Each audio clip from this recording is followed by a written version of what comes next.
सृष्टि बचपन से ही दिखने में सुंदर नहीं थी, लेकिन अमीर बाप की बेटी सृष्टि पर उसकी मां जान छिड़कती। मेरी बेटी कितनी प्यारी है, भगवान सबको सृष्टि जैसी बेटी दे। सृष्टि धीरे धीरे बड़ी होती है। एक दिन सृष्टि की सहेली कहती है, तू दिखने में कितनी अजीब सी है, लेकिन मैं जानती हूँ हम सब में सबसे अच्छी शादी तो तेरी ही होगी। तेरे पापा अमीर जो है। और बता नहीं सकते यार, दहेज तो हर कोई देता है, ये क्या ज्यादा ले जाएगी अपने पति के लिए? अरे बड़े शहर में कोठी है इसके पापा की। अरे पापा की है ना, कौन सी इसकी है? इसकी होती तब तो कोई भी लड़का इससे शादी कर लेता। अरे पापा की मतलब पापा की है तो मेरी ही है ना? किसने कहा? अब तेरी तो तब होगी ना जब तेरा भाई ना हो। वैसे भी शादी के बाद सारी प्रॉपर्टी भाई के नाम होती है। सृष्टि समझ जाती है कि उसे किसी भी हालत में माँ बाप की सारी प्रॉपर्टी को अपने नाम करना है, लेकिन कैसे? एक दिन सृष्टि का भाई शीनू कहता है, बहन क्या कर रही है? तुझसे एक बात करनी है। अरे हाँ करना, मैं तो तेरी बहन हूँ। बहन मेरी लाइफ में ना एक लड़की है, बहुत अच्छी है। मैं सोच रहा हूँ माँ और पापा से बात करूँ शादी के लिए। सृष्टि को समझ में आ जाता है कि भाई की शादी होते ही भाभी उसे एक दिन भी घर में बर्दाश्त नहीं करेगी।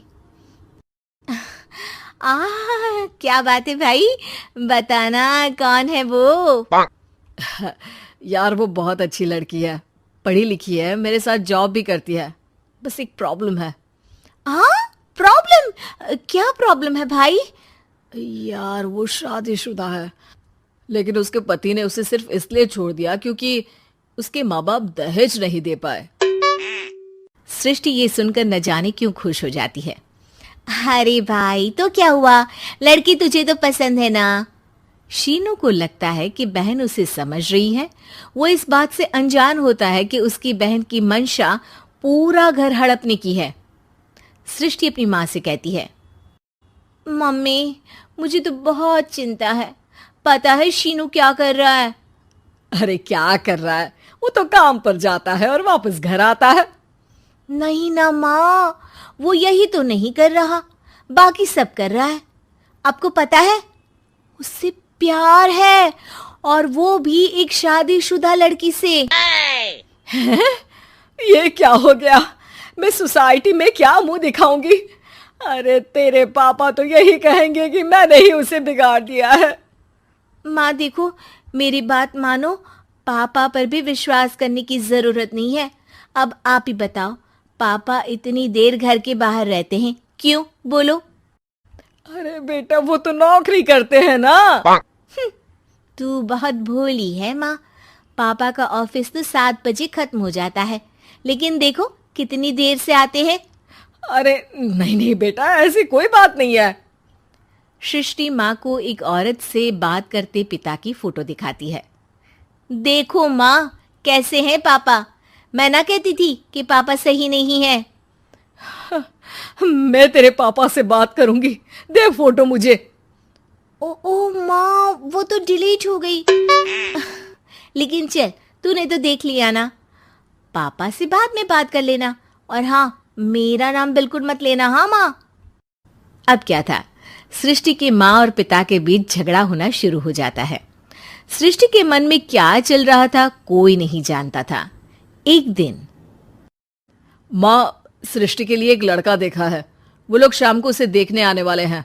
और हाँ माँ, एक खुशखबरी, मैं और पापा मिलकर एक नया बिजनेस ट्राई कर रहे हैं। शाम को लड़का आता है, सांवले रंग का। सृष्टि को तो बिल्कुल भी पसंद नहीं आता। लड़की की माँ कहती है, लड़की का चेहरा तो कोई खास नहीं, लेकिन अगर मेरे बेटे को आप लोग सेटल कर दें तो मैं उसकी शादी आपकी बेटी से करवा दूं। सृष्टि को लड़का बिल्कुल पसंद नहीं था। उसे भाई पर गुस्सा आ जाता है। लड़के वालों के जाने के बाद कहती है, माँ देखा शीनू मेरे लिए कैसा लड़का लेकर आया, न दिखाने लायक न सुनने लायक, सेटल भी नहीं, वो भी हम करे।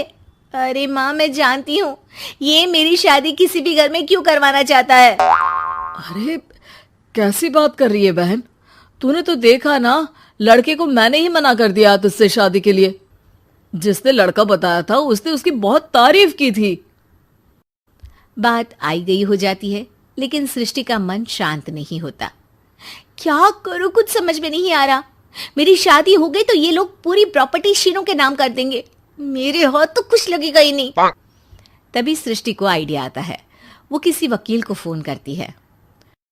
जी देखिए, अगर आपके मम्मी पापा का तलाक हो जाता है तो आपके पिता की आधी प्रॉपर्टी आपकी माँ के नाम हो जाएगी, फिर उसे वो किसी को भी दे सकती है। सृष्टि अब माँ को बेटे के खिलाफ भरती है। माँ, शीनू पर नजर रखा करो, वो जिस लड़की के प्यार में है ना वो शादीशुदा है।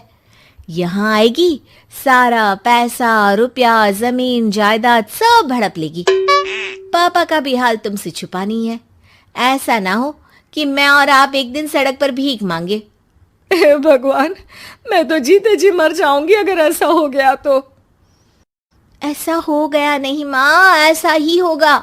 अभी समय है, आगे का सोच लो। मैं तो कहती हूँ पापा से आधी प्रॉपर्टी लेकर अलग हो जाओ। पापा की आधी प्रॉपर्टी भी हम लोगों को अगर मिल जाती है ना तो अगले 7 जन्म सफल समझो। बेचारी माँ बेटी के कहने पर पति से तलाक लेकर अलग हो जाती है।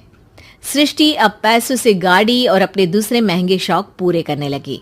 उसके दोस्त भी उसके पैसे इस्तेमाल करते। सृष्टि, कल तुम कहाँ थी? मैं सारा दिन घर पर अकेली थी। तो मैं क्या करूं? मैंने ठेका तो नहीं लिया है ना तुम्हें संभालने का।